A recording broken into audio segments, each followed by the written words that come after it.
The weekend is here and rest is near. It's a Friday. Of course, it's Plus Sports and Plus TV Africa. My name is Wally Scott. Welcome on the show. Drama. Okay, we'll start with this. The Super Eagles have intensified tactical training ahead of their clash with Sudan at the ongoing 2021 African Cup of Nations. The team had a closed-door training on Thursday night in Garoua, focused more on fine-tuning tactics ahead of the Saturday match. The training, which started around 5 p.m. at the training pitch of the Stade Room de Adija in Garoua, was open to the media to just take pictures for 15 minutes. The intensive session ended with a two-dimensional game, which ended with Team Green jersey pipping Team Red bib 2-1.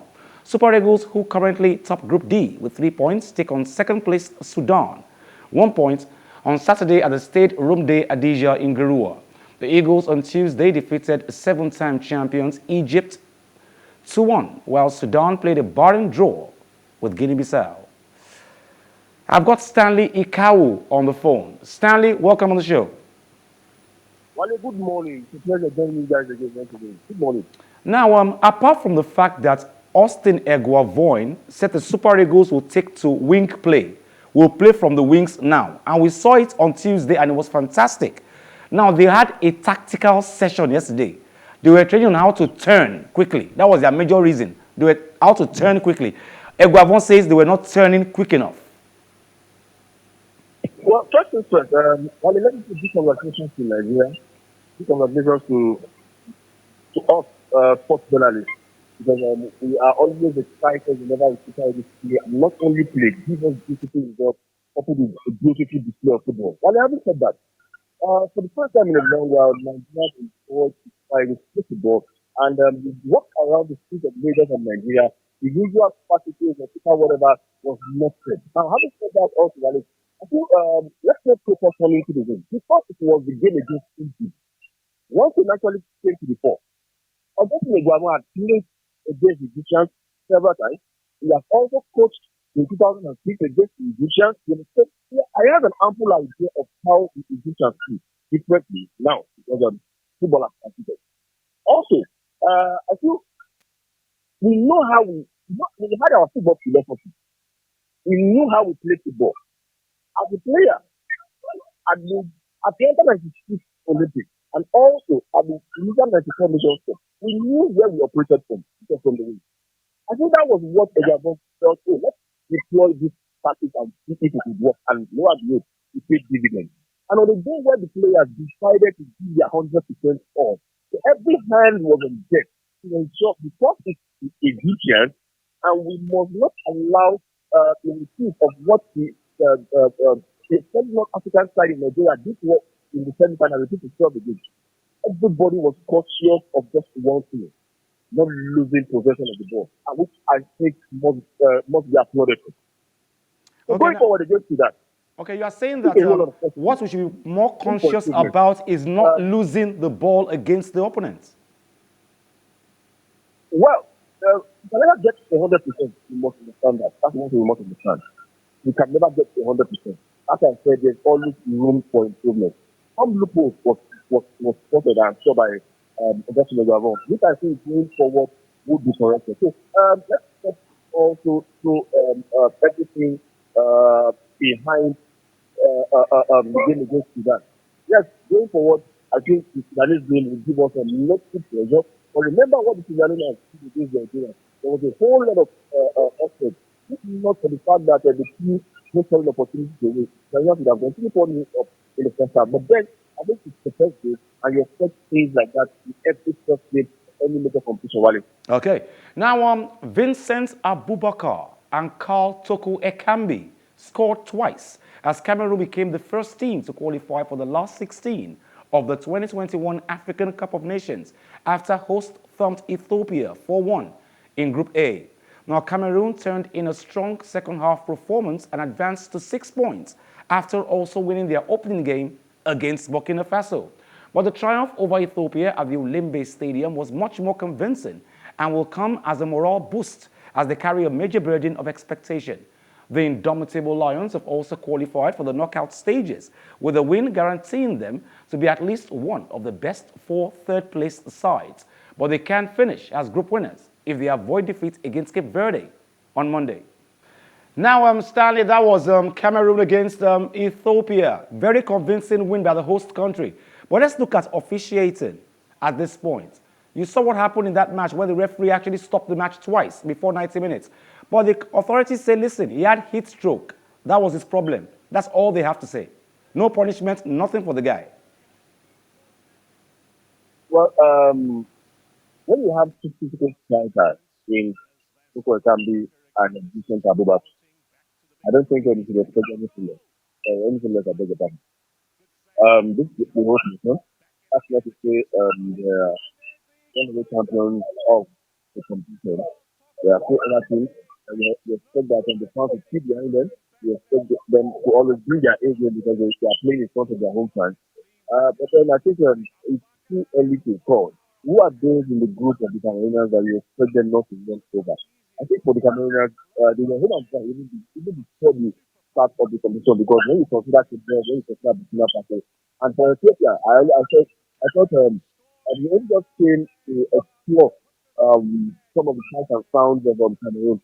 But the truth is, yes, they actually did very well in the first game against Ethiopia, going a man down and being able to hold their own. Just now they lost 1-0 to take that. But I think they had a very different outfit. But then against Cameroon, I actually didn't confident. I knew those would start winning in the second this matches. So I think today's game also will not be different. Sadly, some of the good teams you reckon will come to the party have not really meet up the competition. So I still expect some maybe big teams just still coming to the party. Okay, now, authorities in Cote d'Ivoire are using fan zones to watch the African Cup of Nations as an opportunity to encourage soccer supporters to get vaccinated against COVID-19. Now, jubilation on Wednesday as Cote d'Ivoire scored against Equatorial Guinea in the opening match of the African Cup of Nations. But in the capital, Abidjan, authorities have another reason to celebrate: the chance to boost vaccinations. The government is using fan zones as an opportunity to push soccer supporters like Frank Eric to get immunized. The only requirement for access to an AFCON village is to wear a mask. But once inside, stalls have been set up to raise awareness, while rapid tests and vaccines are offered at mobile clinics. Abidjan is the epicenter of Cote d'Ivoire's outbreak. Health authorities say the Omicron variant has caused new cases to multiply. The Health Ministry says it aims to double that figure by the end of June. Now, Stanley, love it or leave it. Africans don't take this COVID threats as seriously as they should. So in Cote d'Ivoire, they said, listen, you can come in here, but you have to get vaccinated or at least wear a mask, just to create awareness for the COVID-19. What I would like to know, this is one virus, one deadly disease that refused to leave the surface of the earth. That said, I think measures are being put in place to curb the spread. And I think as an athlete, as a sports personality, male or female, total adherence would avert a whole lot of damage or damages as well. Now, this is the point. If the organizers of the Australian Open, the organizers of the African Cup of Nations, that is get vaccinated, do we see that? It's not because of their own personality. Now, I remember a particular basketballer that said you will not play outside a treaty. And the team told him, if you're not going to play outside, you will not get it. And he said, I'm fine, I'm cool with it. But then that's a team game. It's not a team game. Now, Abidjan, we have the epicenter of the COVID-19 virus. I think it's very, very important that every athlete, every sportsman or woman takes the total adherence of the precautions. So we avert every form of major spread. So Stanley, don't go anywhere. Still on this COVID-19, Omicron variants and whatever name it has, in this Novak Djokovic case, I'll come back to you on that one. Don't go anywhere. Somebody is lying. Whether it's the Australian government that is lying, or it's Novak that is lying, or lawyers are trying to pull strings, well, I don't know. We'll find out eventually. But Novak Djokovic's bid to win a record-breaking 21st Grand Slam title at the Australian Open without a COVID-19 vaccination is in jeopardy again after he admitted he lied on an immigration form. With a month to go before Super Bowl, now Stanley, as we know, Novak's visa has been revoked finally this morning, and all things being equal, he will be extradited from Australia today. But the truth be said, if you live in Rome, behave like Romans. Australian says if you are not vaccinated, don't come to our country, not by force. Hello, Stanley, can you hear me? Okay, I think I don't have Stanley anymore there, but, well, the breaking news is Novak's visa, Australian visa, has been revoked.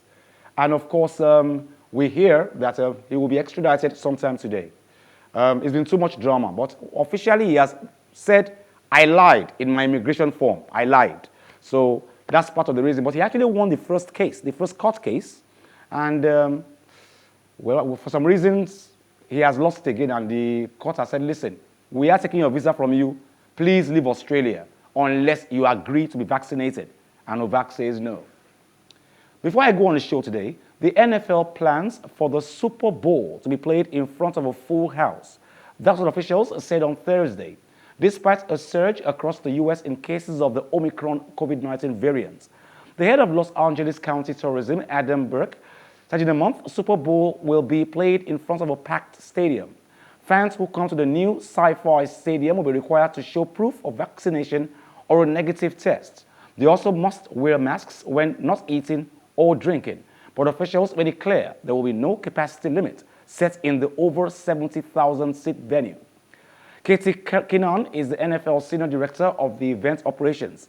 The halftime show will feature LA rappers Dr. Dre, Snoop Dogg, and Kendrick Lamar, as well as Eminem and R&B singer Mary J. Blige.